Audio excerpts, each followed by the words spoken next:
네, 멘토들과 함께하는 취업 디딤돌 함께하실 분들 소개해드리겠습니다. 네. 먼저 취업 준비생들의 영원한 스타 강사 SH 미래인재연구소 이시안 대표님 안녕하세요. 어서 오세요. 네, 안녕하세요. 아까 오프닝 때 소개해드렸던 이영순 상무 같은 경우에 우리 취준생들이 주목해야 될 것은요. 네. 5살이나 많은 나이인데도 불구하고 지원을 했다는 거. 그러니까 그 이후에 이런 어떤 임원도 되고 그런 성취가 있었다는 거. 그렇죠. 다가오는 구정에 한 살 더 먹는다고 굉장히 우울해하시는 취준생들이 많더라고요. 네. 그 나이가 중요한 것이 아니라 그 어떤 하고자 하는 성취와 그런 동기부여가 중요한 것 같습니다. 네. 이시안입니다. 자, 이분의 이야기는 설희 씨에게도 또 많이 힘이 될 것 같습니다. 중앙대학교 공예학과 졸업한 취업준비생 김설 씨도 함께합니다. 어서 오세요. 안녕하세요. 안녕하세요. 안녕하세요. 취업준비생 김설입니다. 아까 오프닝 멘트에서 들었던 내용이 저한테 정말 와닿는 말이었거든요. 네. 그래서 올해는 정말 행동을 많이 하고 실천을 많이 해서 꼭 취업을 성공해야겠다 이런 생각을 다시 한번 해봤습니다. 네, 파이팅 하시길 바랍니다. 자, 멘토들과 함께하는 취업 디딤돌 네. 오늘의 주제 바로 공개합니다. 자, 오늘의 주제는요. 면접의 핵심은 창의와 논리에 있다입니다. 핵심은 창의와 논리에 있다. 네. 굉장히 할 얘기들이 좀 많은 그런 주제인 것 같습니다. 그렇죠. 창의적으로 말하고 또 논리적으로 말하라. 네. 뭐 늘 이야기는 들어왔지만 구체적으로 도대체 이 창의적이고 논리적인 답변 뭘까요? 예, 이 창의적이라는 말이 왜 지금 화두냐라고 하는 것에 대해서 먼저 생각을 해보면 삼성이 이제 상반기까지는 그냥 보겠지만 하반기 때는 창의성 면접에 주안점을 두겠다 이렇게 얘기를 했기 때문에 사실 취준생들이 가장 어려워하는 게 창의적인 거잖아요. 그쵸. 자기가 소개를 할 때도 어디 가서 정말 열심히 할 자신이 되어 있습니다. 뭐 이런 식의 소개는 해도 저는 정말 창의적인 사람입니다. 이런 식으로 소개는 못 하거든요. 그쵸. 그럼 자네 창의적이라면 창의적으로 한번 해보게 뭐 그러면 할 게 없잖아요. 그렇죠. 네. 예, 그래서 상당히 두려워하고 어려워하는 말인데 이게 그 오해가 있는 거예요. 창의적이니까 굉장히 뭔가 특이하고 차별점이 돼야 되고 그래야 된다고 생각을 하기 때문에 창의성 면접에서 답변은 굉장히 특이한 말을 해야 된다 생각을 하겠지만 실제로는 더 중요한 건 논리성이라는 거죠. 그래서 지금 말하는 창의와 논리가 같이 붙어 다닌다는 거. 그러니까 좀 이상한 말을 할 수는 있어요. 말도 안 되는 말을 할 수 있지만 그것들을 그럴듯하게 이래서 저래서 이렇습니다라고 그 만들어내는 건 논리성이거든요. 그래서 사실은 창의적인 것보다는 논리성이 좀 더 앞에 있는 게 창의 면접의 핵심이다. 이렇게 얘기할 수 있겠습니다. 네. 네. 설희 씨는 어때요? 창의와 논리 두 단어만 들었을 때 좀 어렵게 다가오지 않나요? 네, 좀 너무 포괄적이고 어떤 거를 준비해야 될지 되게 고민이 많이 되는 부분인 것 같아요. 네. 그래요. 이시안 대표님한테 오늘 좀 어떤 걸 물어보고 싶나요?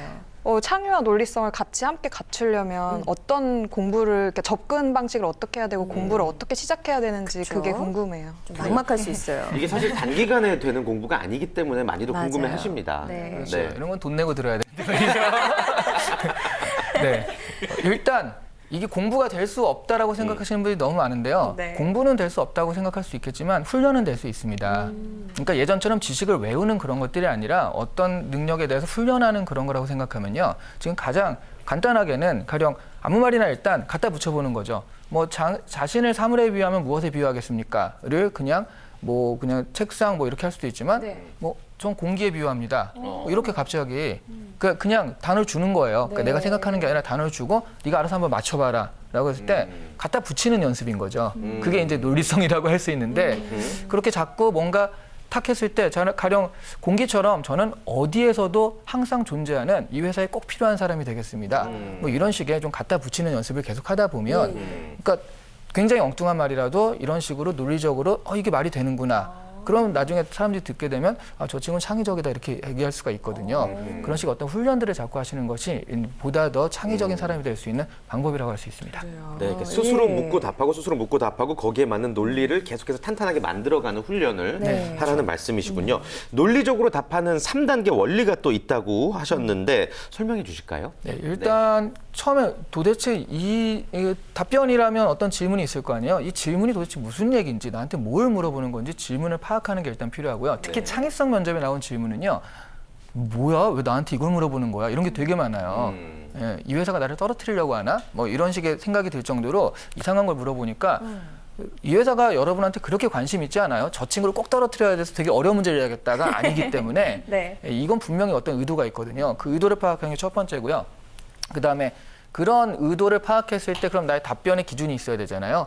그러니까 이걸 다 답할 수는 없고 이 중에 내가 이런 부분을 확실하게 좀 보여주겠다라는 어떤 기준점 파악 그리고 거기에 맞춰서 그에 맞는 추론들을 전개해 나가는 이 3단계 방식이라고 할 수 있습니다. 네. 그러니까 제가 이야기를 쭉 들어보니까 창의와 논리가 사실 어떻게 보면 뗄래야 뗄 수 없는 관계인 것 그러네요. 같다는 생각이 좀 네. 들고요.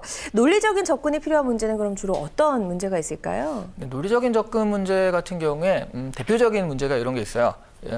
지하철 2호선의 하루 유동 인구는 얼마인가? 갑자기 이런 걸 물어보는 어떻게 거죠. 알 수 있을까요? 아, 왜 물어보는 거예요? 그러니까 이게 도대체 예. 이게 왜 물어보는가가 중요한 거거든요. 네. 그래서 이 친구가 지하철 2호선에 정말 관심이 있나를 물어보는 것일까? 아니면 예. 자가용을 타는 사람일까? 지하철 타는 사람일까? 물어보는 것일까? 굉장히 고민이 많으실 텐데 전혀 이거는 지하철 2호선이 돼도 되고요. 이런 비슷한 문제로 우리나라에 있는 짜장면집의 개수는 몇 개인가 이런 문제도 있고요. 그러니까요. 네, 우리나라에 있는 전국, 그러니까 서울에 있는 바퀴벌레 수는 몇 마리일 것 같아요. 뭐 이런 걸 물어볼 때도 있어요. 그러면 바퀴벌레 전문가가 돼서 바퀴벌레에는 뭐가 있고 뭐가 있고 뭐 이렇게 하라는 게 아니거든요. 그렇죠. 예, 그러면 이건 뭘 물어보는 거냐? 네. 바로 예측할 수 있느냐 이런 것들을 가지고 자기가 추론을 전개할 수 있느냐. 그러니까 가령 어떤 기업에서 이 장소에 뭐 빵집을 이렇게 브랜치를 내려고 그런다라고 했을 때 그냥 내는 게 아니잖아요. 도대체 여기에 장사가 얼마나 될 것인가를 예측할 수 있어야 되잖아요.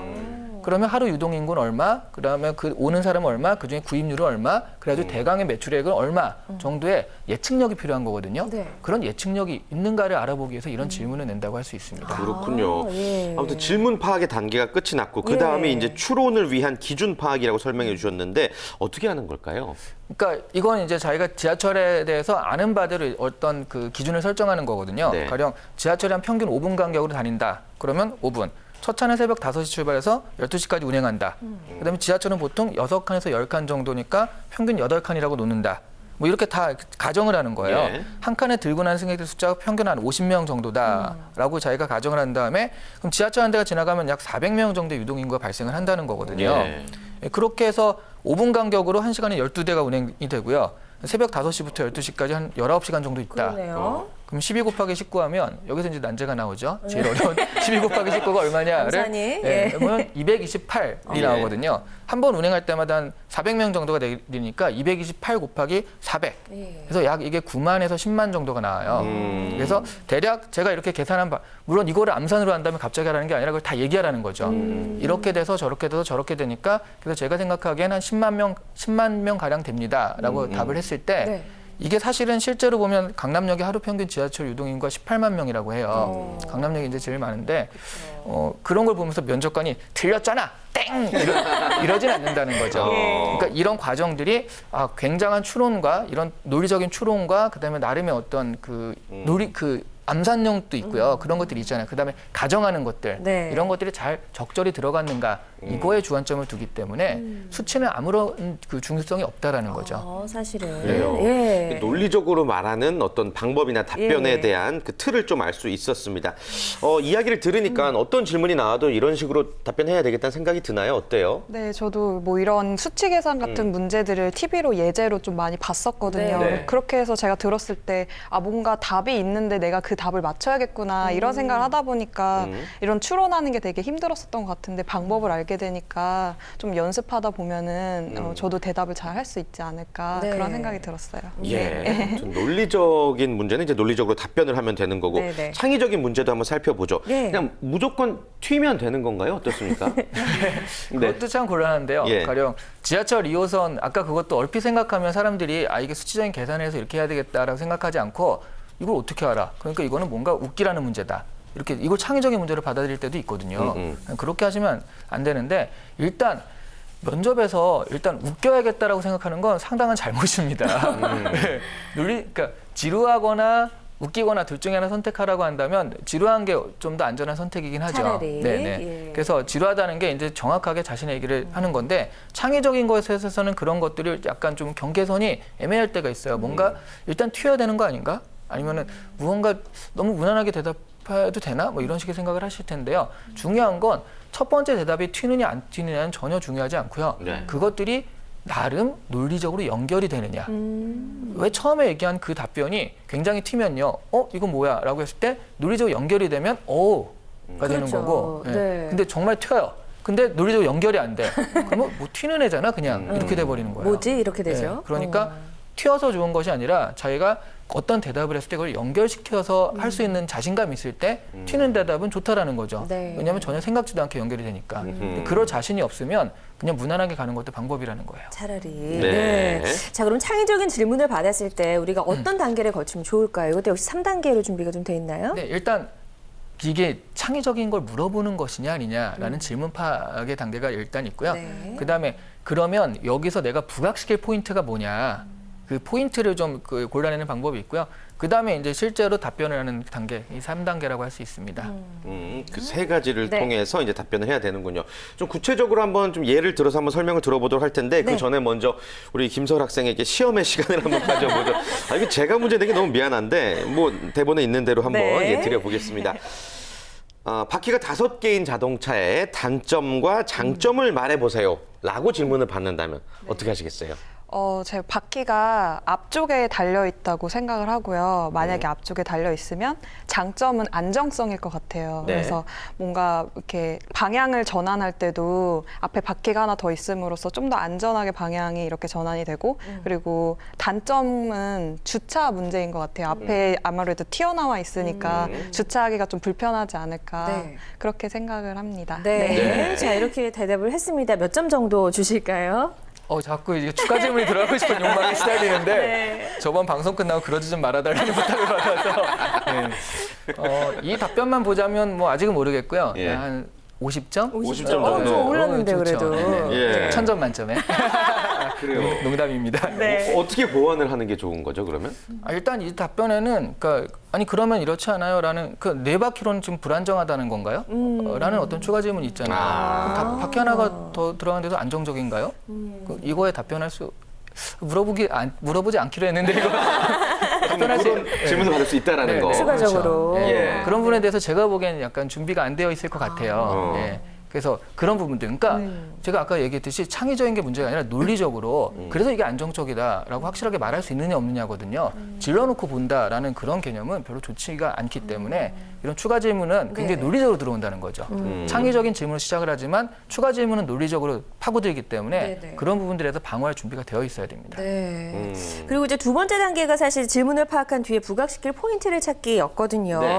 이 포인트를 어디서 잡아야 하는지도 사실 좀 애매한 것 같아요. 그러니까 지금 5번째 바퀴가 어디에 달려 있냐, 앞에 달려 있다라는 것도 이제 굉장히 좋은 그 나름의 포인트였어요. 네. 그러면 그 뭐가 좋냐 아니냐인데, 그러니까 네 바퀴가 딱 있는데 우리가 아는 위치가 있잖아요. 그러면 5번째 바퀴의 포인트를 어디다 잡을 것인가, 지붕 위에 둘 것인가, 밑에 둘 것인가, 가운데 둘 것인가 등등 여러 가지가 있잖아요. 그런 부분들이 이제 좀 어떤 포인트라고 할 수 있었죠, 여기서는. 네. 예. 자, 그러면은 이제 뭐 정답은 없는 문제지만 당연히 창의력을 요하기 때문에 대표님이라면 어떻게 말씀하실 것 같으세요? 그러니까 네. 이 5번째 바퀴가 항상 나와서 지면에 다 있으라는 법은 없거든요. 그렇죠. 그러니까 한 가운데쯤에, 그러니까 그걸 크지 않게, 그러니까 굉장히 크지 않게 작게 해가지고 가운데쯤에 딱 놓고서 이제 단추를 누르면 얘가 딱 지지가 돼가지고 차가 살짝 이렇게 들리는 거예요. 어. 그래서 그냥 그 자리에서 돌면은 주차가 이렇게 한 방에 그 자리에서 되잖아요. 360도 돌아갈 수 있잖아요. 예. 그런 식으로 한번 좀 그 5번째 바퀴를 응용해 보겠다. 이렇게 한번 비행기에서 바퀴가 이렇게 왔다 갔다 하듯이 그러니까요. 그런 식으로 폈다 해서 폈다. 하면 좋지 않을까. 진짜 정말 틀을 깨는 창의적인 답변이 아닐 수 그러니까요. 없네요. 네, 그 전제를 살짝 바꾸는 거죠. 아. 그러니까 바퀴가 4개인데 하나 바퀴도 그래서 반드시 지면에 다 똑같은 크기로 있어야 된다라고 생각을 하니까 나올 수 없는 건데 조금만 바꾸면은 뭐 할 수 있는 그래요. 답변이라고 예. 생각합니다. 네. 합격입니다, 이시안 대표님. 네. 자, 지금까지 저희가 좀 예를 들어서 창의적으로 네. 답변하는 과정을 한번 살펴봤는데요. 다시 한번 우리 또 서리 씨한테 시험에 또 질문 한번 더 드려보고 싶습니다. 진짜 어려운데. 예. 질문이 굉장히 길어요. 예. 세계가 멸망해서 모두 죽고 다음 7명만 살아남았다. 의사, 과학자, 성직자, 임산부, 문학가, 노숙자, 아이돌, 가수. 그런데 식량이 부족해서 2명만이 살 수 있다. 당신이 선택할 수 있다면 누구를 살리겠는가? 라는 질문을 받았습니다. 여기 어떻게 답변하면 좋을까요? 아, 진짜 어렵다. 네. 저는 과학자하고 아이돌 가수라고 생각을 하는데요. 예. 네, 과학자는 남자고 이제 연구를 계속 하고 있으니까 사람들이 계속 살 수 있도록 연구를 계속 꾸준히 하는 거죠. 그리고 아이돌 가수는 여자예요. 그래가지고 그 과학자가 연구를 잘할 수 있도록 옆에서 힘을 주고 이런 역할을 예. 하는 거죠. 그래서 예. 둘밖에 세상에 안 남았기 때문에 둘이 정이 들 것이라고 저는 확신을 하고요. 예. 그리고 이제 둘이 이제 결혼을 결혼을 해서 아이를 갖게 되면서 이제 다시 세상이 시작이 되는 거죠. 예, 그렇게 생각을 했습니다. 근데 아이돌 가수도 남자면 어떡해요? 여자일 거예요. 일하는 가정하에 전제하에. 좋습니다. 그래요. 예. 100점 만점에 몇 점 주시겠습니까? 아, 이거 진짜 어려운데요. 김수아 씨 미드 많이 보시죠? 미드 좋아하시죠? 아니요, 저 잘 안 봐요. 미드 잘 안 봐요. 그래요? 남편이 미드 스타일이었나요, 약간? 과학자와 아이돌 가수라는 게 굉장히 무슨 드라마 같은 그런 느낌의 맞아요. 또 과학자는 남자, 아이돌 가수는 여자라는 어떤 고정관념도 딱 네. 있고 과학자가 여자, 아이돌 가수가 남자일 수도 있잖아요. 그렇죠. 그쵸. 네, 뭐 여러 가지가 있는데 네네. 굉장히 김수아 씨 요즘에 사랑에 빠진 게 아닌가 하는 그런 생각이 왜냐하면 결혼해서 아이를 이렇게 할 그런 과정 없이 그냥 임산부를 살리면 되거든요. 바로 나올 수 있는데. 임산부와 네. 의사가 있으면 의사가 임산부 아기 낳게 해주면 되잖아요. 그래요. 근데 이런 과정을 탁하니까 이런 어떤 사랑에 대한 과정이 요즘 한참 빠져 있지 않나. 네. 그러니까 이런 질문은 바로 이런 식의 저분의 어떤 심리 상태나 아니면 어떤 인성적인 지향점을 좀 보일 수 있는 누구를 살려야 된다. 왜냐하면 난 이렇기 때문에 해서 가치관이 드러나는 질문이에요. 창의적인 질문이라기보다는 이런 질문은 이렇게 하니까 자신의 가치관이 드러날 수 있구나. 그럼 이 사람과 이 사람을 왜 살려야겠다가 그 나의 가치관이 드러내는 거니까 이런 부분들을 좀 잘 그러니까 내가 이 회사에서 어필하고 싶은 가치관을 말해야 되는 그런 필요가 있는 그런 질문이죠. 예. 그래요. 그러니까 결과적으로 창의적인 문제 같은 경우에 조금 다른 시각에서 바라볼 수 네. 있는 아주 색다른 관점이 또 필요할 것 같다는 생각이 네. 드는데 우리가 또 고정관념을 깨기가 사실 쉽지가 않잖아요. 그쵸. 예, 어떤 문제에 대해서 좀 다른 관점으로 보려고 노력을 해야 될 때 어떤 노력을 좀 기울이면 좋을까요, 우리가?